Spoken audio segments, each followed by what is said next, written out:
하나님의 말씀은 창세기 35장 16절부터 20절 말씀, 우리 다 같이 한 목소리로 함께 봉독하시겠습니다. 신약 구약 성경 54쪽입니다. 창세기 35장 16절부터 20절까지 함께 봉독하십니다. 창세기 35장 16절 말씀. 그들이 베델에서 발행하여 에브라스에 이르기까지 얼마 길을 격한 곳에서 라헬이 임신하여 심히 선고하더니 그가 난산할 즈음에 산파가 그에게 이르되 두려워 말라, 지금 그대가 또 등남하느니라 하매 그가 죽기에 임하여 그 온이 떠내려 할 때에 아들의 이름은 베논이라 불렀으나 그 아비가 그를 베냐니라 불렀더라. 라헬이 죽음에 에브라 곧 베들레헴 길에 장사되었고 야곱이 라헬의 묘에 비를 세웠더니 지금까지 라헬의 묘비라 일컫더라. 아멘. 오늘도 주시는 귀한 말씀으로 하늘에 우리에게 주시는 성령을 사모합니다. 말씀 가운데 임재하여 주셔서 우리에게 말씀이 박히게 하여 주시고 그 말씀을 잊지 않게 하여 주시고 그 말씀이 우리의 삶의 지표가 되고 발등상이 되어서 어그러진 길에 들어서지 아니하고 오직 여호와로 인하여 기뻐하며 사는 하나님의 거룩한 자녀들이 다 될 수 있도록 성령께서 인도하여 주시옵소서. 예수님의 이름으로 감사하며 기도하옵나이다. 아멘. 점점 나라가 흉흉해져 가고 있지요. 세계에서 가장 안전한 나라라고 하는 그런 이름이 무색할 정도로 묻지마 범죄가 이제는 먼 나라 이야기가 아니라 우리 곁으로 다가왔습니다. 언제 어느 때 어느 곳이든 나도 그런 범죄의 대상이 될 수 있다는 사실만으로도 이제는 어디 간다는 것이 우리에게 공포로 다가오고 있는 것 같습니다. 우리들끼리는 치고받고 싸운다 할지라도 세계 잼버리 행사를 보면서 국제적 망신이니 뭐니 하며 야당이나 여당이나 네 편 내 편 할 것 없이 지혜를 모으고 역량을 모아서 세계적인 망신거리가 되지 않도록 돕고 협조해야 하지 않은, 그걸 꼬투리 잡고 비난하고 핑계하고 정말로 하는 짓들을 보면 한숨밖에 나오지 않습니다. 여러분들이 보더라도 좀 답답할 겁니다. 이처럼 정치는 정치대로 날마다 정말 국민을 조금이라도 생각하는 건지를 묻고 싶을 정도로 경쟁에만 일삼고 자기들 잘난 맛에 사는 정치인들이 이제는 짜증을 넘어 혐오감까지 생길 정도가 되고 만 것 같습니다. 이 문제를 우리 안으로 한번 들여봐 봤습니다.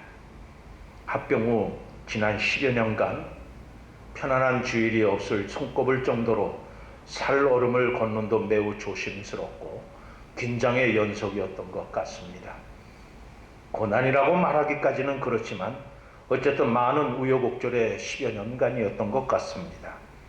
우리 모두가 다 화평하기를 원했고 평안이라고 하는 단어를 연상하면서 그러한 분위기를 원했지만 우리들 속에서 만들어지며 계속되는 말과 말들, 또 그 말들이 연속되며 정례되지 않고 혼란스럽고 뭔가 보이지 않는 힘이 우리 가운데 계속해서 있는 것 같은 분위기에 질식할 것 같기도 했습니다. 어느 분이 묻습니다.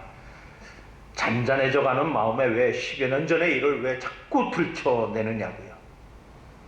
그래서 이렇게 답변을 해드렸습니다. 10년이면 강산도 변한다고.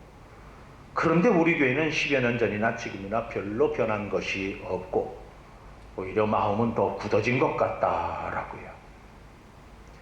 이스라엘 백성들이 수백 년 동안 선지자나 선견자들을 통해서 하나님의 말씀을 들었지만 그들은 그 말씀을 듣는 중에도 귀를 기울이지 않았고 심지어 1세대, 2세대, 5세대 여러 세대가 계속 지나면서 그들은 하나님 앞에 드리는 제사, 즉 예배에는 점점 마음이 없고 그 예배는 그저 흉내나 내고 신용만 하는 것으로 변질되고 맙니다.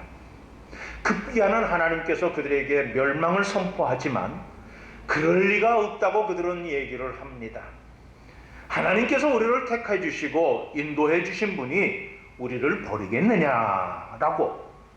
그러면 만약에 하나님이 우리를 버리시면 하나님을 모르는 이웃 나라들이 얼마나 그런 하나님을 비웃겠냐는 겁니다.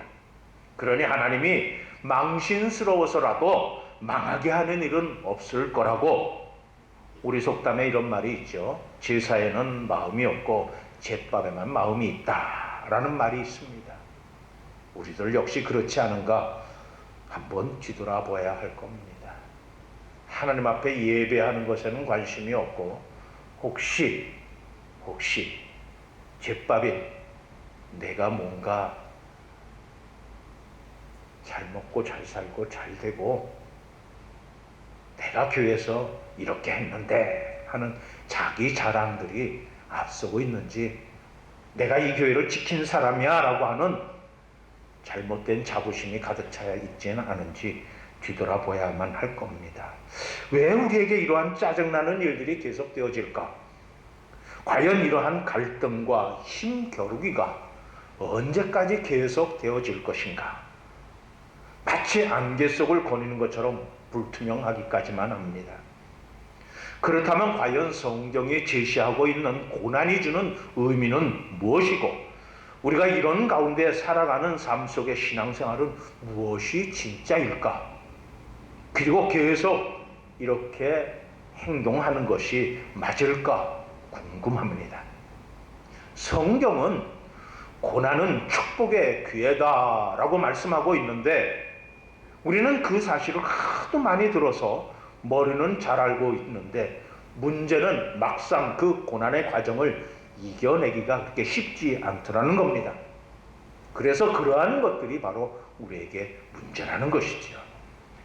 이러한 질문에 대해서 성경은 우리가 살면서 일어나는 문제들을 축복으로 만드는 길이 있다라고 말씀하면서 이 문제를 만나는 우리들이 어떠한 자세를 갖고 사느냐에 달려있다라고 말씀합니다. 그래서 누구는 그러한 문제 속에서 아무것도 배우지 못하고 오히려 원망과 시비거리를 만들면서 탓을 하고 살지만, 누군가는 무언가 하나라도 배우고 깨달음으로써 남이 아니라 나 자신에게 문제가 있음을 알고 자신이 변화됨으로써 다른 이들에게는 그 은혜의 강물을 전달하는 사람이 있더라는 겁니다. 그래서 성경이 말씀하고 있는 고난은 축복이다라고 하는 것에 대한 정답은 내가 만나는 그 문제가 누구 때문이 아니라 오히려 그 문제를 통해서 나를 돌아보고 단 한 가지라도 배우고 그 배움을 통해서 변화된 삶과 인격을 가진다면 내가 만나는 모든 당면한 문제들이 반드시 축복으로 변하게 되는 놀라운 삶을 체험하게 되는 인생의 주인공이 된다. 이게 성경이 우리에게 가르쳐주는 고난의 내용입니다. 그래서 성경은 우리 속에 있는 문제를 문제로만 생각하지 말고 문제 후에 다가오는 축복을 기억하라는 겁니다. 생각하라는 거예요. 이를 통해서 지금까지 삶을 돌아볼 때, 지금까지 여러분들의 삶을 돌아볼 때 그 내가 지금 살아온 그 인생은 결코 불행한 것이 아니다 라고 말씀하고 있는 것이 성경이 우리에게 주는 교훈입니다. 그러기에 성도로서 사는 인생은 더욱 그러한 믿음을 가지라고 권고하고 계십니다. 그래서 참된 신앙에는 오히려 문제 속에서 문제보다 더 큰 하나님의 사랑을 발견합니다. 그 문제보다 더 큰 사랑이 그 뒤에 있다는 것을 발견한다는 겁니다. 그래서 내일의 축복을 바라보는 믿음을 가질 수밖에 없고, 그것이 바로 성경이 우리에게 권면하고 있는 성숙한 믿음이요, 현재를 살아가고 있는 우리에게는 도전적으로 다가오는 하나님의 사랑을 받았다라고 하는 증거라고 말씀하고 있는 겁니다. 고난이 있다, 이거는 우리가 도전적으로 받아들여 하나님이 내게 도전하고 계시다는 거예요. 더 큰 사랑을 주기 위해서 한번 견뎌봐, 이겨내봐. 이것을 통해서 너는 이걸 이겨내면 이것은 네 거야. 하나님이 우리에게 도전하고 계신 거예요. 우리가 잘 알고 있듯이 60년대 70년대에는 레슬링이라고 하는 것을 가지고 온 국민이 열광했습니다. 그것도 김일이라고 하는 선수가 나타나가지고 만나는 모든 사람들에게 이리 터지고 저리 깨지고 막 그냥 완전히 탈진 상태가 이러는데, 마지막에 가서 그냥 얼굴을 딱 부여잡고 그냥 이마로 하게 된 걸 땅 하는 순간 상대방이 푹 나자빠져갖고 일어나지 못하면 박수 치면서 열광했어요. 그로 인해서 그 힘들고 지치고 어렵고 고난 가운데 살고 있던 모든 국민들에게 잠깐이나마 행복을 맛보게 해준 적이 있었습니다. 그래서 기밀이 나오는 레슬링 시간이 된다 그러면 텔레비 있는 집으로 다 모여듭니다. 모르겠어요. 제가 시골 상황은 잘 모르는데 그 당시에 저희도 집에 텔레비가 있었는데, 그때 아래층에 새들어 사는 사람들, 옆방에 있던 사람들 다 모여갖고 저희 집 텔레비 앞에서 보면서 막 숨을 죽이고 그냥 얻어 터질 때마다 막 안타까워서 말리다가 드디어 마지막에 박치기 한번 하는 순간에 와 하고 소리 지르면서 열광을 했던 적이 있었어요. 고난 가운데 있었지만 마지막 박치기 한번 땡 함으로 인해서 허리에 챔피언 벨트를 탁 차게 됩니다. 우리가 사는 길도 마찬가지입니다. 이리 얻어 터지고 저리 깨지고 넘어지고 자빠지고 일어나지 못할 정도로 탈진 상태가 일어났지만, 그러나 마지막에 인해서 네가 내게 덤벼들어 감히 하고서는 박치기 한번 함으로 인해서 그놈을 이겨내고 하나님이 내게 주시고자 하는 그 챔피언 벨트를 우리에게 주시려고 하는 하나님의 그 큰 사랑, 이거를 보실 줄 아는 하나님의 축복된 성도 여러분들이 되시기를 주님의 이름으로 축복합니다.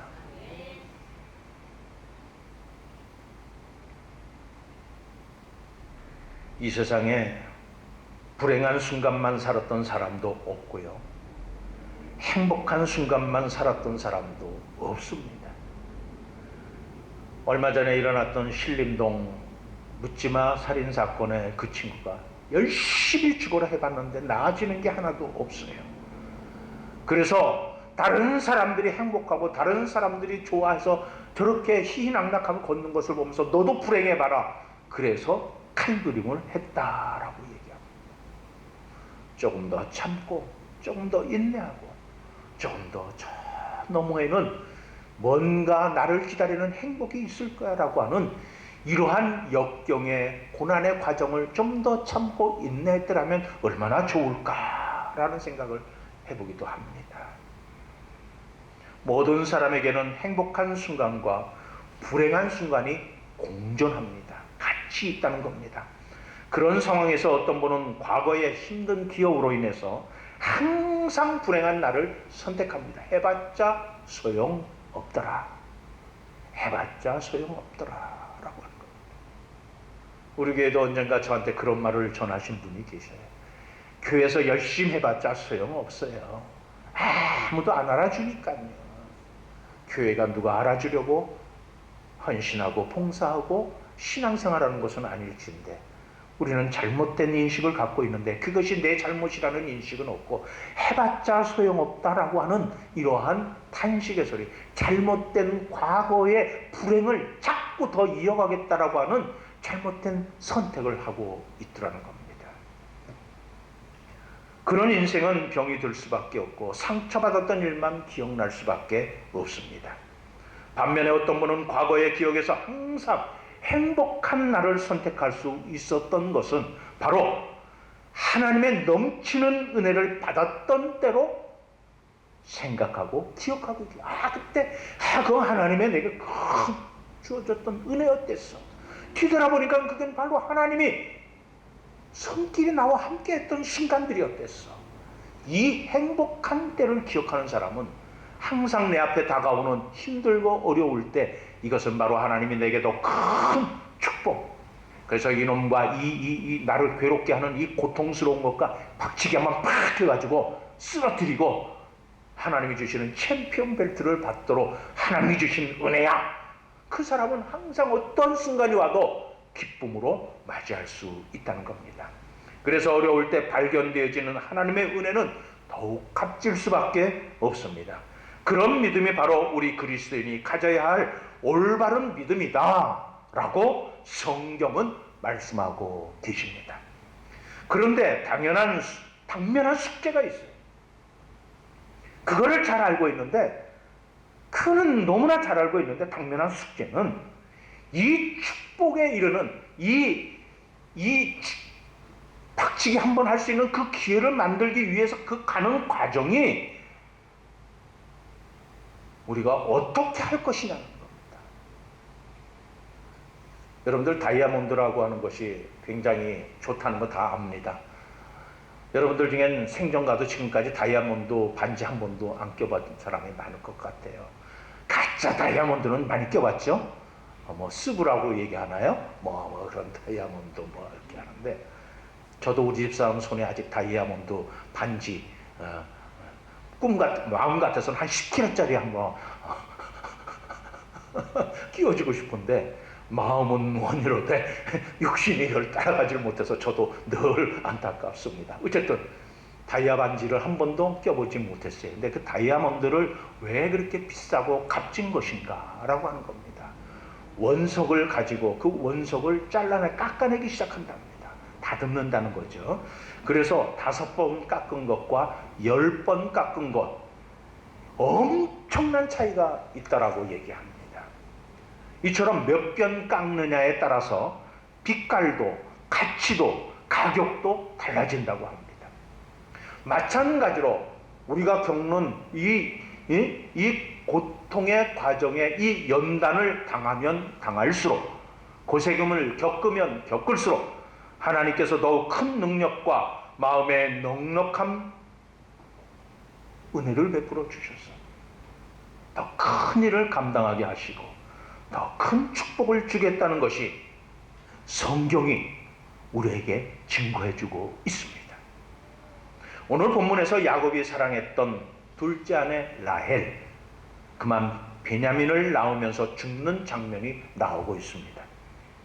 이 본문을 보면 고난과 관련된 내용이 주를 이루고 있는데, 그것은 이 땅에 사는 모든 사람들은 어떤 사람이든지 간에 그런 문제의 고통의 연속선상에 살고 있다는 것을 드러낸 실체이기 때문에 그렇습니다. 야곱의 삶을 한번 뒤돌아보면 이 야곱의 삶에는요, 문제의 연속이었습니다. 계속해서 문제가 일어납니다. 그래서 그 문제를 풀고 나면은 기다렸다는 듯이 다른 문제가 또 다시 다가옵니다.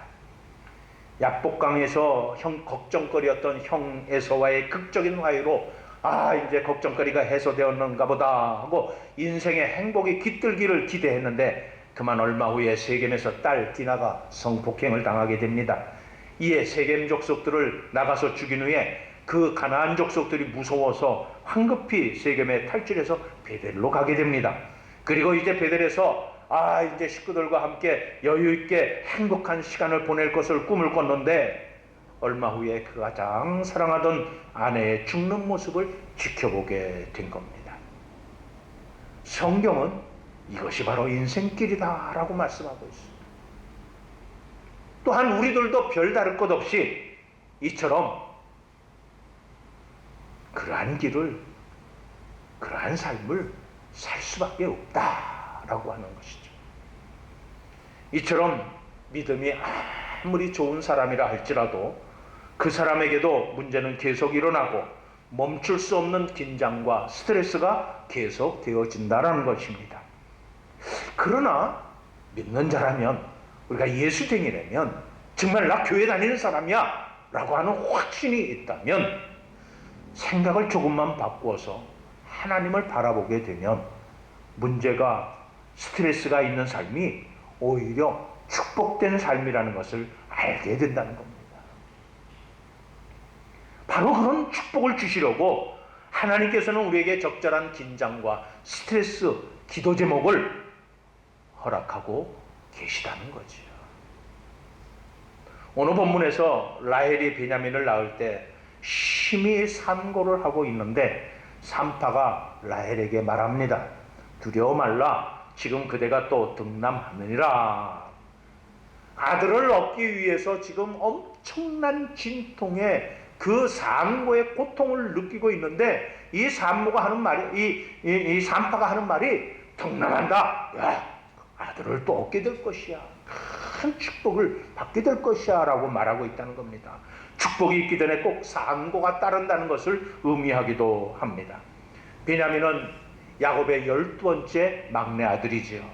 이 아들을 얻음으로써 하나님께서 야곱에게 주신 축복, 여기에서부터 이제 이스라엘이 시작되는 12지파의 원조가 이루어집니다. 12지파의 원조가 야곱의 12아들로부터 시작된다는 거예요. 우리에게도 축복이 이르기 전에는 이런 엄청난 산고와 진통이 있을 수밖에 없습니다. 그래서 때로 고난의 십자가가 주어지거든 그 십자가를 왜 또 이런 일이 생겼냐고 한탄하고 불평과 원망과 누구 때문에 그랬어야 하고 탓할 것이 아니라 기쁨으로 그 십자가를 질 수 있는 믿음과 확신이 나에게 있는지, 내게 그런 믿음이 있는지 이 시간 나의 신앙을 점검해 보시기를 바랍니다. 왜냐하면 우리가 생각하는 그 고난의 십자가는 영광으로 가는 통로가 되고 연결의 끈이 되기 때문입니다.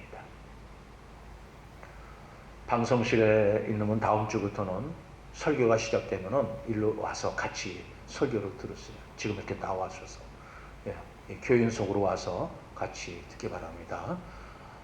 컴퓨터 앞에 있는 분도 이 앞으로 나와서 교인 속에서 같이 설교를 듣기 바래요. 지금 얼른들 나오세요. 다음 주부터는 설교 시작되면 전부 다 앞으로 나와서 이렇게 말씀 듣기를 바랍니다. 왜냐하면 고난의 십자가는 영광으로 가는 통로가 되고 연결의 끈이 되기 때문입니다. 요한복음 12장 23절 말씀에 이런 말씀이 있습니다. 인자가 영광을 얻을 때가 되었다라고 하는 주님의 말씀이 나옵니다. 그때 제자들은 그 말을 듣고 신났습니다. 야, 이제부터 주님이 유명해지시는가 보다. 그러면 주님의 애제자인 우리들은 뭔가 한 자리 얻을 수 있을 거야 라고 착각을 합니다. 주님께서 영광을 얻을 때라는 것은 이 제자들이 생각하는 것처럼 유명해지고 높아지고 그래서 뭔가 세상 가운데 화려한 것에 등극하는 것이 그러한 권세와 엄청난 부귀영화가 아니라 예수님이 말씀하신 이 인자가 영광을 얻을 때라고 하는 이 때는 바로 십자가를 질 때라. 우리들이 생각했던 영광과 예수님이 말씀하신 영광이 너무 차이가 있었다는 겁니다. 우리들도 마찬가지입니다. 우리도 십자가의 영광과 축복을 자주 혼동, 착각합니다. 예수님은 이렇게 말씀하셨죠. 누구든지 자기 십자가를 지지 않으면 결코 영광을 얻을 수 없고 축복도 받을 수 없다라는 예수님의 가르침이 무슨 뜻인지 우리는 좀 알아야 돼요. 이는 우리가 내게 맞주어진 십자가를 짊어지라는 뜻입니다. 이 십자가의 영광을 짊어지라는 거예요. 이 십자가의 영광은 우리들이 그렇게 바라고 원하는 세상적인 부귀영화가 아니라는 겁니다. 예수님이 내게 주신 이 십자가는 고난의 십자가라는 거예요. 우리가 예수 믿는다면 이 고난의 십자가를 짊어지고 가라는 거예요. 그래야지만 주님이 주시는 영광에 동참할 수 있다는 거예요.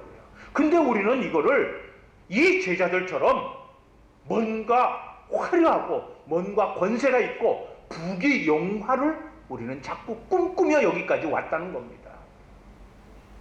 예수님이 말씀하신 이 영광과 우리가 말하는 생각하는 영광은 너무너무 큰 차이가 있어요. 그렇다면 이 십자가는 뭐냐는 겁니다. 이 십자가는 한마디로 죽으라는 겁니다. 죽으라는 거예요. 죽어야지 산다는 예수님의 가르침이에요. 여러분은 스스로 생각하기를 내가 교회니까 내가 이렇게 죽지, 내가 가만둘, 세상 같으면 사회 같으면 가만 안 둬, 그런 생각들을 많이 하지요. 또 이런 분들이 있습니다. 내가 교회에서 이렇게 죽어 사는데 왜 교회 문제가 풀리지 않지? 왜 점점 더 어려워지지? 혹시라도 지나가는 말로라도 생각해 보신 적이 있으신지요? 그렇다면 여러분들은 그 일에 대해서 어떻게 진단하시고 여러분들은 어떻게 치료법을 내놓고 계신지요? 과연 무엇이 문제였을까요? 이에 대한 성경이 주는 답은 내가 완전히 죽지 않고 죽은 척 흉내만 내고 있다라고 하는 겁니다. 때로 상황이 어려워지고 인간관계가 어려워지면 가끔 우리는 좋은 쪽으로 나름대로 결심하고 판단을 내고 결심을 할 때가 있습니다. 그래, 내가 양보해야지. 그래, 내가 이해해야지. 내가 죽어야지겠다. 내가 그냥 모른 척하고 죽으면 돼. 이 상태만 본다면 얼마나 훌륭한 결심한 성도인지 모릅니다. 그러나 그렇게 양보한다고, 그렇게 이해했다고, 죽었다고 하는데 이상하게 상황이 반전되질 않습니다. 좋은 상황은 없어지고 오히려 더 갈등만 심해지고 오히려 안 했을만 못할 정도로 더 심각한 상태가 주어질 때가 연속적으로 일어난다는 겁니다. 그러면 또 내가 기도가 부족한가 보다, 기도해야지 하고 기도합니다.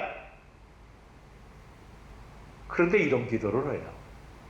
하나님, 내가 죽어서 내가 말도 안 하고 내가 이런 거 그냥 못 본 척하고 그냥 내가 죽어야지 하면서 이렇게 헌신하고 이랬는데 왜 아직도 이 문제가 풀리지 않습니까?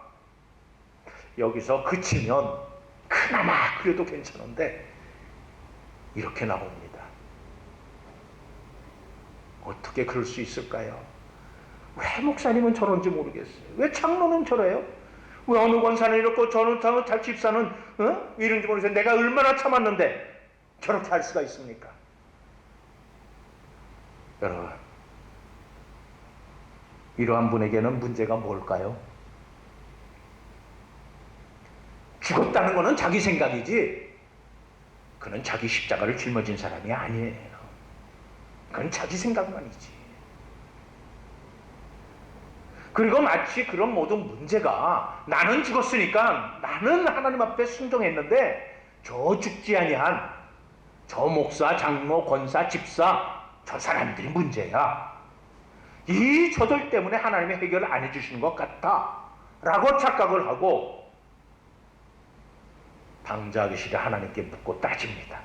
상대방에게 그 원인이 있다고 그렇게 판단을 하는 겁니다. 자기는 잘하고 있으니까, 그래서 자신에게는 문제가 없는데 누구누구는 기도도 안 하고 헌금생활도 안 하고 봉사도 안 하는 상대방에게 문제가 있다는 생각을 버리지 못하는 거죠. 이러한 모습은 나 자신이 죽은 줄 알았는데 아직 내가 살아있다라고 하는 증거입니다. 알고 보니 그것은 내가 죽은 것이 아니라 죽은 척 했을 뿐이라는 겁니다. 그래서 예수님은 하늘의 미랄이 떨어져 죽는 곳에서는 많은 열매가 맺지만 죽은 척한 곳에서는 절대 열매가 맺을 수 없다라고 우리에게 가르쳐 주셨습니다. 여러분들 그 모습을 어디에서 우리가 보면서 이렇게 외면하고 뒤에서 비아냥거리고 혀를 끌끌 차는 때가 있습니다. 언제입니까? 선거철이죠.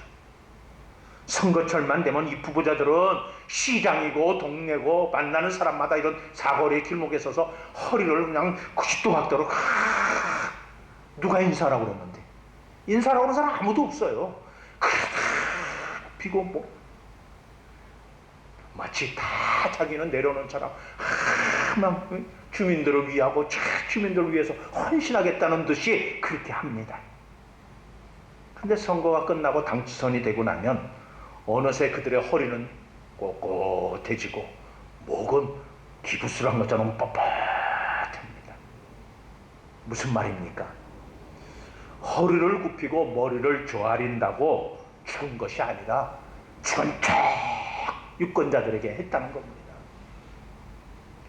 그거를 우리는 그런 정치꾼들을 보면서 손가락질 하잖아요.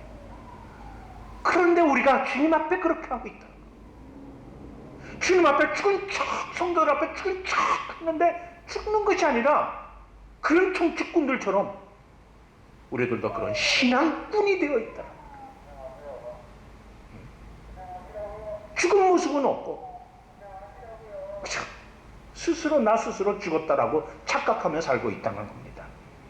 따라서 나는 혹시라도 교회에서라도 하는 척, 있는 척 잘하지만 실제로는 주님을 사랑하는 마음도 주님 안에서 살고 싶은 마음이 없는 사람이 내가 아닌가 뒤돌아봐야만 할 것입니다. 이 세상에 십자가의 헌신이 없는 참 행복은 어디에도 없습니다. 성도가 축복받기 위한 필수 요소는 바로 십자가 헌신입니다. 학생이 노력하지 않고 좋은 성적을 기대하는 것은 잘못이라는 거 잘 알고 있어요. 올림픽 나가는 선수가 연습하지 않고 승리를 기대하는 것이 잘못이라는 것은 우리가 너무나 잘 알고 있습니다. 그런데 성도가 십자가를 지지 않고 축복을 기대하는 것이 잘못이라고 하는 마음이 없어요. 그건 그런 마음을 또 안 가져요. 네? 여러분,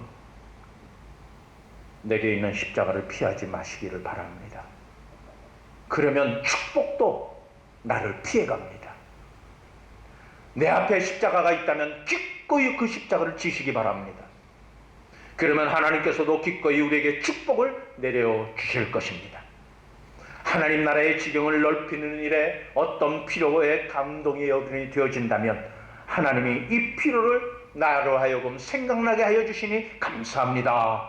제가 이 십자가를 지겠습니다 하고 하나님 은혜에 정말 감사한 마음으로 여러분들이 사신다면 여러분 그런 분들은 바로 복음의 필요에 적극적인 관심을 가진 자이고 이것이 신자로서 당연한 도리다. 그게 그런 마음을 갖는 것이 신자로서 당연한 도리예요. 하나님께서는 우리가 헌신하는 교회에 대한 관심과 조용한 헌신을 무엇보다 기쁘게 보시고 앞날의 축복의 씨앗을 우리에게 심어 주셨습니다. 오늘 본문 말씀은 이제 막 나온 핏덩어리 자식을 두고 죽어가는 어머니의 슬픔을 말씀하고 있습니다. 18절 말씀해 보니까 라헬은 베냐민을 낳으면서 죽어갈 때 그 아들의 이름을 베노니라고 불렀습니다. 슬픔의 아들이라고 하는 뜻이죠. 죽어가는 라헬의 입장 앞에서 너 때문에 내가 죽는다. 너를 낳지만 않았으면 내가 죽을 이유가 없죠. 너 때문에 내가 죽는다. 너로 인해서 내 마음이 아프구나. 슬픔의 아들이라는 뜻이고. 그러나 야곱은 그 이름을 베논이라 부르지 아니하고 베냐민이라고 바꿔 부릅니다. 베냐민이란 기쁨의 아들이라는 뜻입니다. 하나님께서 비록 내가 사랑하고 내가 하나님보다 더 사랑하는 이 라헬로 인해서 내가 실수하고 혹시라도 하나님으로부터 멀어질까봐 하나님께서는 이 라헬을 대신해서 베냐민이라는 이 아들을 주셨다. 오히려 하나님이 나를 생각하사 나로 하여금 이 아들을 주신 그 은혜에 기쁨의 아들 하고 베냐민 부른 겁니다. 아내가 죽은 것이 슬프죠. 왜 그렇게 기쁘겠습니까? 에? 요즘은 그런 데죠. 아내가 죽으면 화장실 가서 어떻게 한다고요? 다 아시죠? 웃는데요. 예. 이 야곱도 그랬을까요? 정 목사님 그러실 자신 있으셔요? 우리 정 목사님 절대 그러지 못하실 분 같아요.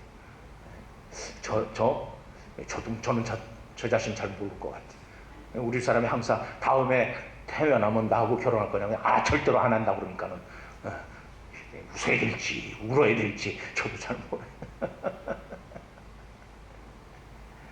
자, 어쨌든 사랑하는 정말 이 세상에서 그 무엇보다 사랑했던 아내 라헬이 죽었습니다. 슬퍼하고 또 슬퍼해도 마땅할 터인데 오히려 그것을 통해서 하나님께서 나를 사랑하고 계신, 내가 더 이상 더 죄를 짓지 아니하고 더 이상 하나님으로부터 멀어지지 않게 하시기 위해서 하나님께서 베냐민이라는 이 아들을 통해서 라헬을 생각하게 하셨구나. 그래서 기쁨의 아들이에요. 기쁨의 아들.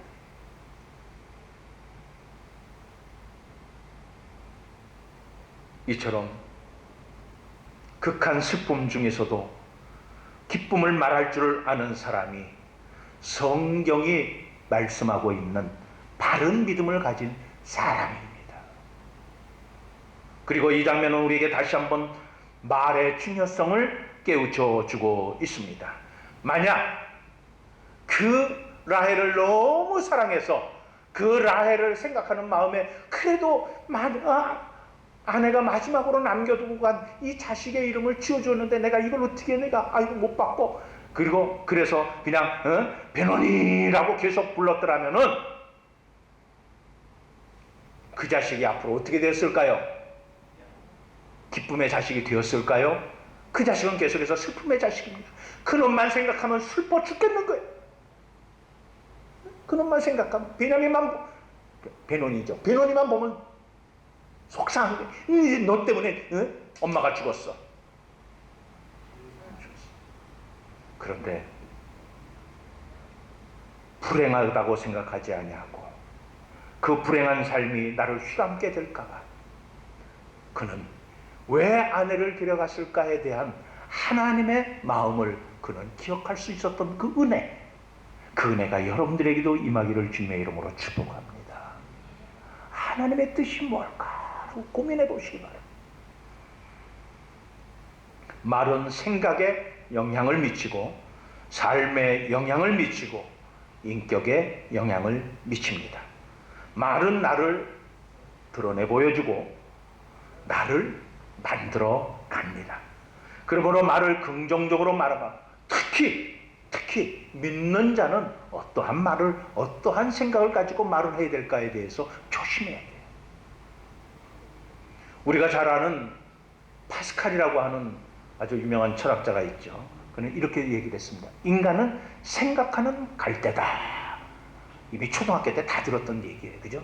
인간은 생각하는 갈대다. 인간은 연약합니다. 얼마 전에 인도네시아에서 4m 되는 큰 악어를 잡았답니다.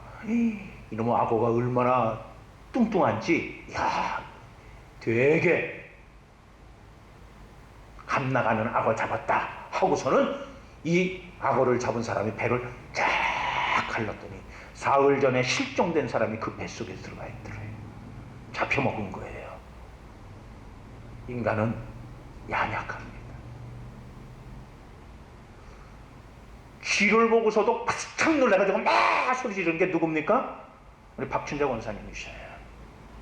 그쵸? 아니에요? 이놈의 자식 하고 회초리 들고서 막 잡으러 다닙니까? 우리 집에 돌연변이 아들이 하나 있어요.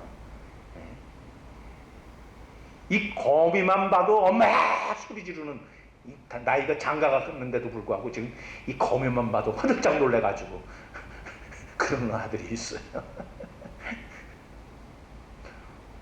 우리 정우 같으면은 이 거미가 이놈이 예? 도대체 어떤 놈일까? 아마 잡아다 놓고 실험하고 연구하고 모이시면서 키우면서 아마 그럴 것 같아요. 예. 어쨌든 간에 인간은 연약합니다. 그쵸? 폭우가 쏟아지고 산사태가 나고 눈사태가 나고 지진이 나면은 그냥 여지없이 그냥 다 당할 수밖에 없어요. 이 정도로 연약해요. 그렇게 연약한데 생각 하나만 잘하면 지진을, 해일을, 폭우를, 눈사태를 막을 수 있고 그걸 극복할 수 있는 것이 바로 사람이라는 겁니다. 그래요? 맞죠? 네. 지진계를 갖고 미리 지진이 오기 전에 도망가자 하고 도망가잖아요. 생각, 이게 한자어로 무슨 뜻이 있을까요? 생각의 한자어로 생은 산다, 산다는 생자에다가 깨달을 각자의 합성어가 생각입니다. 즉 생명이 있는 자의 깨달음, 이게 생각이에요. 지금 호흡하고 살아있으니까는 깨닫는 것이 생각이라는 거예요. 그냥 집에 가면은 아이고 오늘 점심 뭐 해먹을까? 이게 생각이 아니에요. 오늘 냉면 해먹을까? 콩국수 해먹을까? 그냥 비빔국수 해먹을까? 그게 생각이라는 게 아니에요.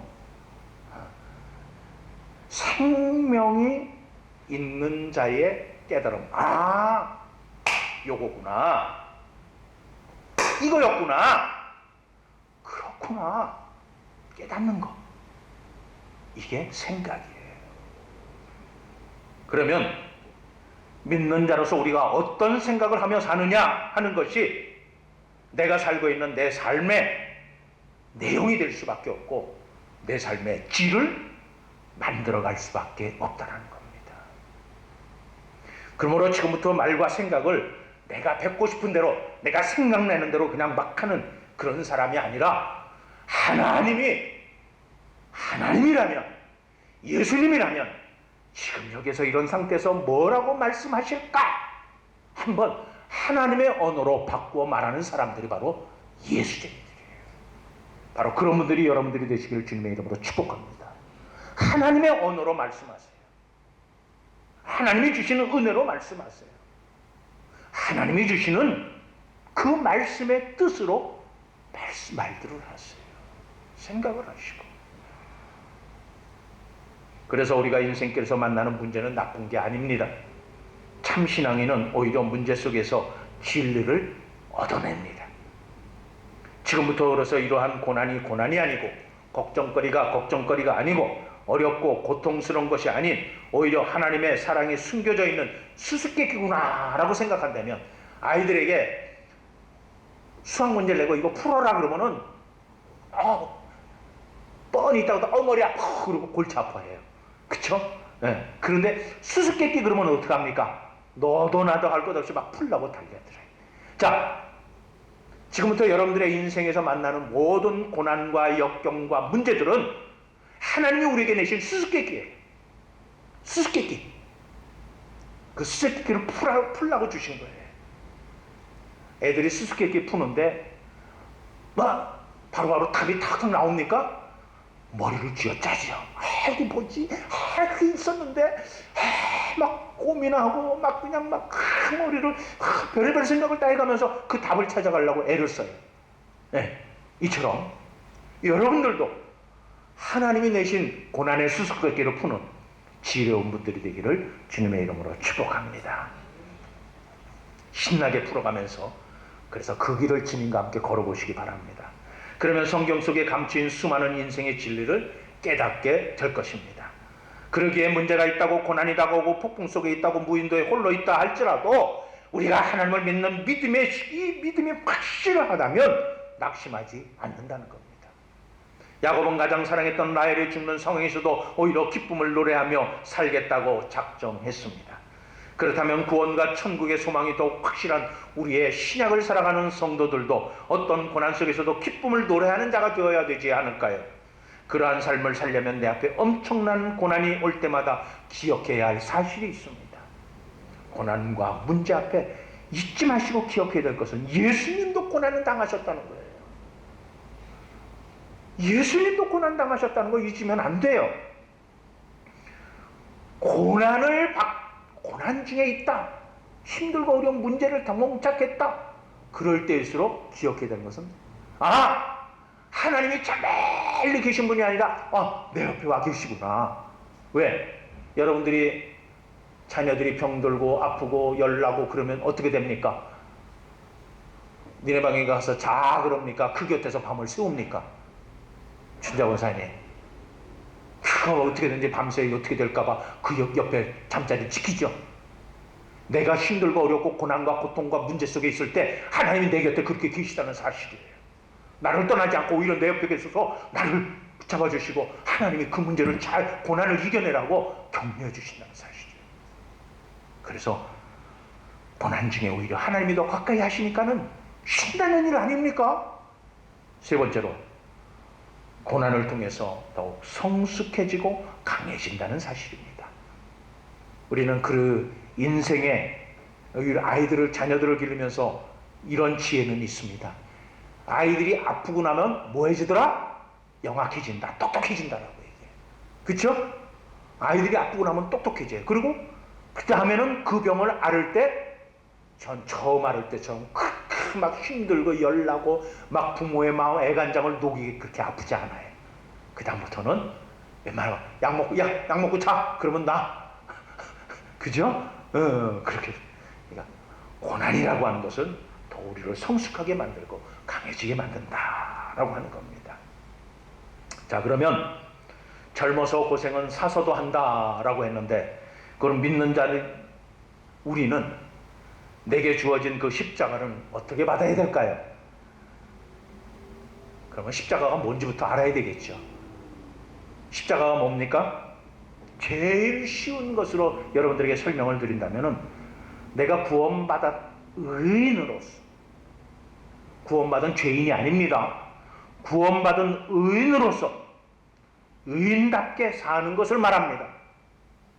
그게 십자가예요, 내게. 예수 믿는 자로서 예수 믿는 자답게 사는 게 십자가예요. 그러려니까 어떻게 합니까?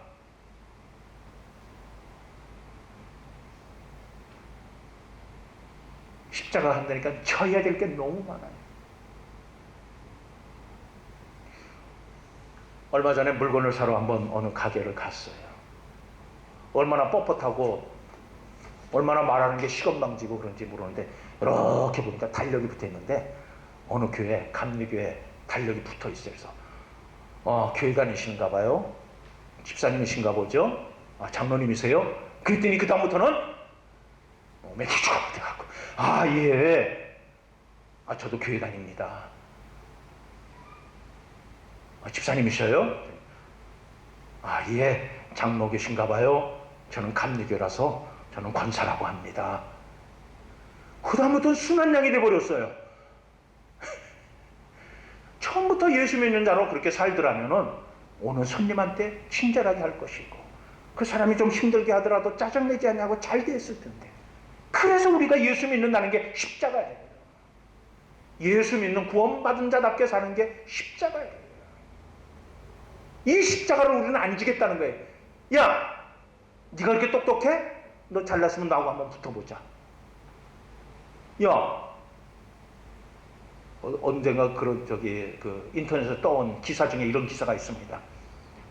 무한 리필입니다. 마음대로 먹으라는 겁니다. 그래서 돈 10,000원 내고, 만약에 예를 들어서 돈 10,000원 내고 거기 있는 음식을 마음껏 먹을 수 있는 무한 리필 음식점에 들어갔는데, 어떤 친구가 먹는데 해도 너무 많이 먹었나 봐요.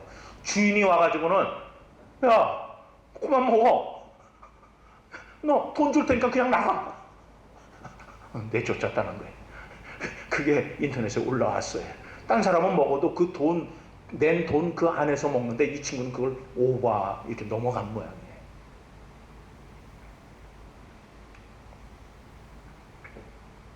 우리가 예수 믿는다는 게 바로 그런 겁니다. 여러분들이 예수 믿는다는 것 때문에 손해봐야 할 일도 많고, 예수 믿는 것 때문에 포기해야 할 것도 많습니다. 예수 믿는 것 때문에 눈물 없이는 갈 수 없는 길을 걸어야 되고, 예수 믿는 것 때문에 나를 드리지 아니하고서는 아무에게도 예수님의 복음을 전할 수 없는 때가 옵니다. 그래서 나를 드릴 수밖에 없어요. 그래서 내게 지어진 십자가는 바로 복음입니다. 예수 믿는다는 것. 더 쉽게 얘기할까요? 여러분들이 기쁨 받은 것을 기억하고 행하는 것이 십자가입니다. 여러분 기쁨 받았죠? 그러니까 어떤 청년이 그럴 것 같아요. 난 직분 없어요.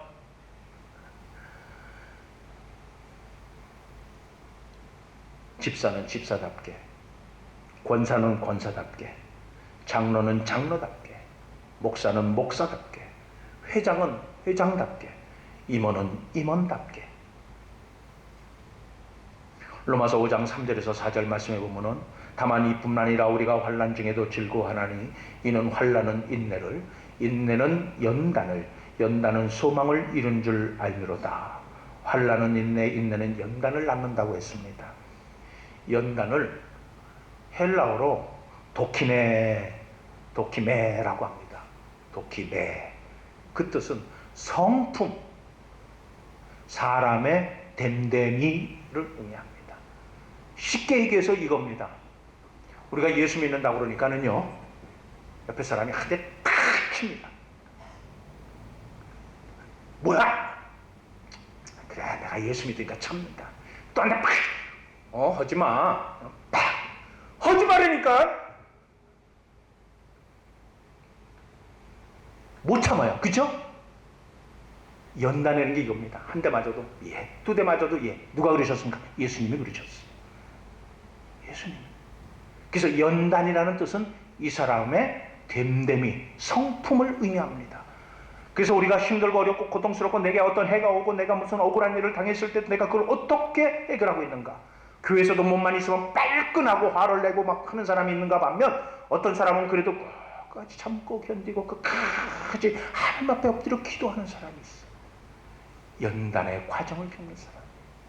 그냥 빨끈하고 대들고 싸우고 자기 할 말. 이 사람은 됨됨이가 인격이 안 된 사람이다 라고 성경이 얘기하는 이 로마서 5장 4절에 나오는 인내는 연단의 과정에서 실패한 사람입니다. 연단 과정에서 실패한 거예요. 그래서 환난 중에도 기쁨과 즐거움을 잃지 말라는 것이 여러분들에게 드리는 오늘의 숙제입니다. 오늘의 숙제. 화날 일을 만날 때 그 보이는 모습 다시 한번 기억해 보시기 바랍니다. 무더운 폭염 가운데서도 제일 먼저 우선적으로 하나님 앞에 나와 예배하는 자가 되시기를 기대하시면서 우리 곁에 항상 계시는 주님의 능력이 임하는 주일 예배입니다. 지난 10여 년간 우리들은 주님께서 핏값으로 사신 연흥교회를 섬긴다고 그렇게 했지만 내면적으로는 조용한 교회는 되지 못했습니다. 그렇지만 뒤돌아보면 또한 얼마나 감사한 일이 많은지 모릅니다. 비록 우리들이 기대하고 바라는 큰 성취는 하지 못했지만 그럼에도 우리가 찾기만 한다면 감사할 일들이 굉장히 많이 있습니다. 그런 감사의 마음을 여러 성도들이 가지시고 충성과 헌신을 새롭게 다짐할 때 우리들이 안고 가는 이 삶의 무게는 현저히 줄어들게 될 것이고 주 안에서 얻는 참 기쁨을 반드시 회복되게 해 주실 줄로 믿습니다. 아무리 감당할 수 없을 것 같은 폭우와 폭염, 태풍이 몰려와도 잠시 후면 폭풍우도 폭염도 태풍도 사라진 평온의 일상으로 돌아오듯이 우리에게도 그날이 반드시 오게 될 줄로 믿습니다. 그래서 하나님을 거짓 없이 진정으로 믿는 사람에게 항상 나타나는 특징이 있는데 그 특징은 헌금으로, 기도로, 금식으로 가늠하는 것이 아닙니다. 그것은 그가 매일매일 일상 속에서 누리는 기쁨으로 살고 있는가? 아니면 짜증내고 살고 있는가? 아니면 불평과 원망으로 살고 있는가를 통해서 가늠할 수 있습니다. 그러므로 여러분들에게 진정으로 예수 믿는 믿음이 있다면 여러분들은 고난 앞에서도 웃을 수 있는 야곱처럼 기쁨의 아들을 얻음으로 인해서 오히려 하나님이 날 사랑하시고 나로 하여금 더 큰 범죄에 저지르지 않게 하기 위해서 하나님이 주신 축복이라고 생각의 전환을 할 수 있는 믿음의 성도들이 되시기를 주님의 이름으로 축복합니다.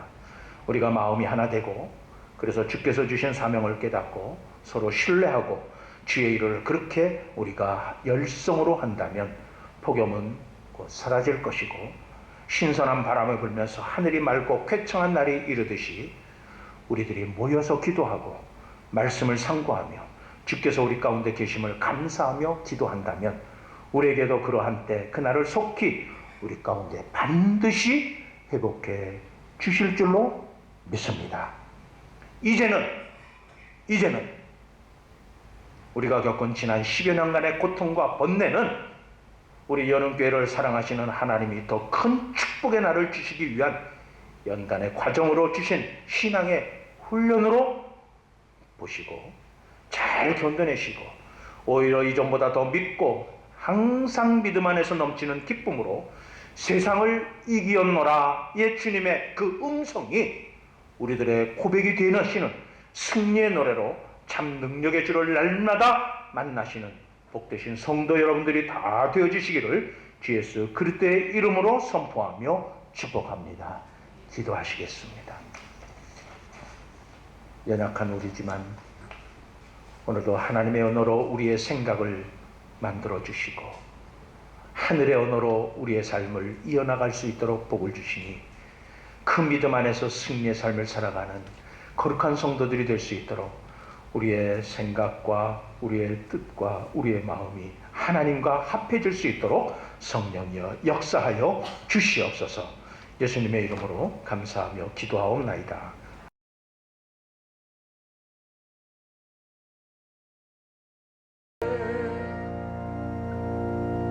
이제는 우리 주 예수 그리스도의 은혜와 극진하신 아버지 하나님의 사랑하심과 성령님의 교통하심이 우리 앞에 다가온 우리가 만나는 수많은 문제들과 고난과 고통은 하나님이 우리에게 베풀어 주시는 그 큰 사랑의 축복을 주시기 위한 은혜의 순간된 줄 알고 기꺼이 하나님과 함께 동행하며 하나님의 은혜를 사모하며 엎드려 기도하고 말씀을 상고하면서 주님의 주신 그 길을 승리의 길을 걸어가기를 소망하며 작정하는 성도들의 머리 위와 저들의 가정과 직장과 사업과 학업 위에 그리고 주님의 이름으로 준비하는 모든 일들 위에 또한 이 시간 우리와 함께 드린 우리 김영우 형제 또 그 결혼식 위에 지금부터 영원토록 함께 있을지어다. 아멘.